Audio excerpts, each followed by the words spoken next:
నమస్తే అండి. ఈరోజు 3, 4, 5 తరగతులకు సంబంధించి we love reading day 5 activities ఈ వీడియోలో చేయడం జరిగింది.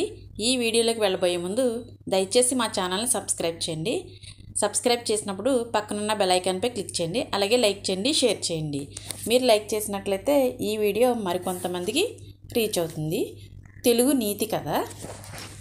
నీతి కథలో ఈరోజు మనం చెప్పబోయే కథ అహంకారమే అసలు శత్రువు. ఒకసారి ఓ సింహం అడవిలోంచి పోతూ చెదపురుగుల పుట్టపై కాలు వేసింది. వెంటనే అవి ఒక్కసారిగా అరిచాయి. సింహం మరింత రెచ్చిపోయి పుట్టను నేలమట్టం చేసింది. అడవికి రాజానేంత మాత్రాన సరిపోతుందా? కాస్తైనా హుందాతనం ఉండక్కర్లేదా? మా పుట్టను ఇలా ఎందుకు నాశనం చేశావు అని అడిగాయి కోపంగా. దానికి ఆ సింహం వెటకారంగా నవ్వుతూ, ఉఫ్ అంటే ఎగిరిపోతారు, కంటికి సరిగా కనిపించనైనా కనిపించరు, మృగరాజునైనా నన్నే ఎదిరిస్తారా మీరు అని నిర్లక్ష్యంగా సమాధానం చెప్పి వెళ్ళిపోయింది. చెదపురుగులకు చాలా కోపం వచ్చింది. ఎలాగైనా ఆ సింహం పొగరు అణచాలి అని అవన్నీ కలిసి ఒక ఆలోచన చేశాయి. అప్పటినుంచి కనిపించిన చెట్లను మొక్కల్ని పట్టాయి. చూస్తూ ఉండగానే కుందేళ్ళు, జింకలు, దుప్పుల్లాంటి జంతువులకు ఆహారం దొరకకుండా చేశాయి. దీంతో ఆ జంతువులన్నీ అడవిని వదిలి మరో చోటకు వెళ్ళిపోయాయి. వేటాడదాం అంటే జంతువులు కనిపించలేకపోయేసరికి సింహం అవాక్కయింది. తన తాత ముత్తాతల నుంచి వారసత్వంగా వస్తున్న గుహను తప్పనిసరి పరిస్థితుల్లో విడిచి పెట్టాల్సి వచ్చింది. గత్యంతరం లేక మరో అడవిలోకి అడుగుపెట్టింది. చెదపురుగులతో తాను అలా ప్రవర్తించి ఉండకపోతే తనకిప్పుడు ఈ అవస్థ ఉండేది కాదు కదా అనుకుంది. ఇకపై ఎవరితోనూ అహంకారపూరితంగా వ్యవహరించకూడదని బుద్ధి తెచ్చుకుంది. మీరు ఈ కథను చదివారు కదా, విన్నారు కదా. ఈ కథను బట్టి మనకి ఏమైందంటే మనము ఎవరితోని అహంకారంగా ఉండకూడదు. శత్రువులతోనైనా మిత్రులతోనైనా మనం స్నేహపూర్వకంగా ఉండాలి. అలా ఉంటే మనకి మంచి జరుగుతుందని అర్థం. దీని మీద మనం కొన్ని ప్రశ్నలు అడుగుతాను, వాటికి సమాధానం చెప్పండి. మొదటి ప్రశ్న, సింహం వేటిపై కాలు వేసింది? రెండో ప్రశ్న, సింహం చెదపురుగులతో ఏ విధంగా మాట్లాడింది? మూడో ప్రశ్న, చెదపురుగులు సింహానికి ఏం తెలియజేయాలనుకున్నాయి? నాలుగో ప్రశ్న, చివరికి సింహం ఏమి చేసింది? ఈ ప్రశ్నలన్నిటికీ సమాధానాలను మీ నోట్బుక్లో నోట్ చేసుకోండి. వీ లవ్ రీడింగ్లో భాగంగా ఇంగ్లీష్ స్టోరీ రీడింగు. ఈరోజు మనం ఇంగ్లీష్ స్టోరీ చదువుదాం. A farmer and the snake. Once in a winter morning a farmer saw a snake frozen with cold. That farmer was very kind hearted and could not see anybody in helpless condition. He took pity on the snake, put it in a basket and brought it home. He put it near fire in the kitchen. After snake opened its eyes and moved here and there. The farmer's children were also watching all this with great interest. Suddenly the snake attacked one of his sons. But he quickly ran away. Seeing all this, the farmer brought a stick and killed it on the spot. మీరు ఈ స్టోరీని చదివారు కదా. పాపం farmer ఆ snake మీద జాలితో తీసుకొస్తే ఆ ఫార్మర్ యొక్క పిల్లల మీదే దాడి చేసింది. దీనికి మోరల్ ఏంటంటే నేచర్ కెనాట్ బి చేంజ్డ్. సెలవుల్లో సరదాగా సమ్మర్ క్యాంప్ అని యాక్టివిటీస్ ఇచ్చారు కదా. ఈరోజు 5వ రోజు యాక్టివిటీ ఏంటనేది మనం ఇప్పుడు చూద్దాం. ఈ 5వ రోజు యాక్టివిటీలో మనకి పొడుపు కథలు, అలాగే కనుక్కోండి చూద్దాం, అలాగే మనకి నెక్స్ట్ బొమ్మలతో సామెతలు అనేది యాక్టివిటీ ఇచ్చారు. ఈ యాక్టివిటీని మనం ఇప్పుడు చూద్దాం. ఫస్ట్గా పొడుపు కథ. కిటకిట తలుపులు కిటారు తలుపులు ఎప్పుడు తెరిచినా చప్పుడు కావు, ఏమిటవి? ఏంటవి చెప్పండి, ఆన్సర్ ఏంటి? కనురెప్పలు. ఆన్సర్ ఏంటి? కనురెప్పలు. సెకండ్, అడవిలో పుట్టాను అడవిలో పెరిగాను వంటి నిండా గాయాలు కడుపు నిండా రాగాలు. ఏంటై ఉంటుంది చెప్పండి? పిల్లను గ్రోవి, ఫ్లూట్.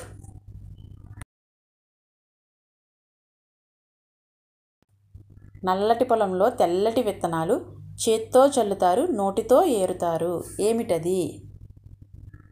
ఏంటది చెప్పండి? నల్ల బల్ల, బ్లాక్ బోర్డ్.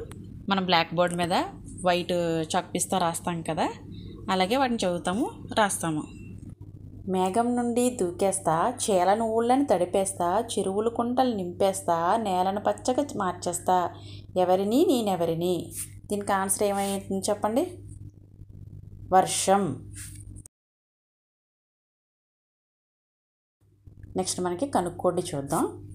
ఇక్కడ జై జవాన్ జై కిసాన్ అన్నాడు, పుట్టివాడైనా గట్టివాడనిపించాడు, పేరులో ఉంది బహదూర్, ఆయనంటే శత్రువులకు బలాదూర్. ఎవరు? ఆయన పేరేంటి? జై జవాన్ జై కిసాన్ అన్నవారు ఎవరు? లాల్ బహదూర్ శాస్త్రి. సెకండ్, స్వరాజ్యం నా జన్మహక్కని గర్జించిన గనుడెవ్వడు, లోకమాన్యుడై విలసిల్లిన ఆ మాన్యచరితుడెవ్వడు. స్వరాజ్యం నా జన్మహక్కు అని చెప్పింది ఎవరు? బాలగంగాధర్ తిలక్.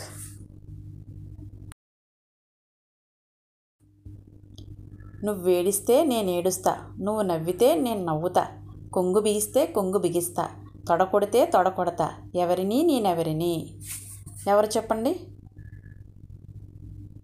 అద్దం. అటక మీదివి అందిస్తా మిద్దెలపైకి ఎక్కిస్తా, ఆశకు హద్దులు లేనివారు ఆకాశానికే నన్నేస్తారు, ఆపై బోర్లా పడతారు, ఎవరిని నేనెవరిని? దీని సమాధానం ఏమవుతుంది చెప్పండి? నిచ్చెన, లాడర్. మాయలు పెట్టే మంత్రాల పెట్టే వింతలు ఎన్నో చూపే పెట్టే, వలలో పడితే చదువులు సున్నా హద్దులో ఉండుట ఎంతో మిన్న, ఎవరిని నేనెవరిని? ఏమై ఉంటుంది చెప్పండి? టీవీ.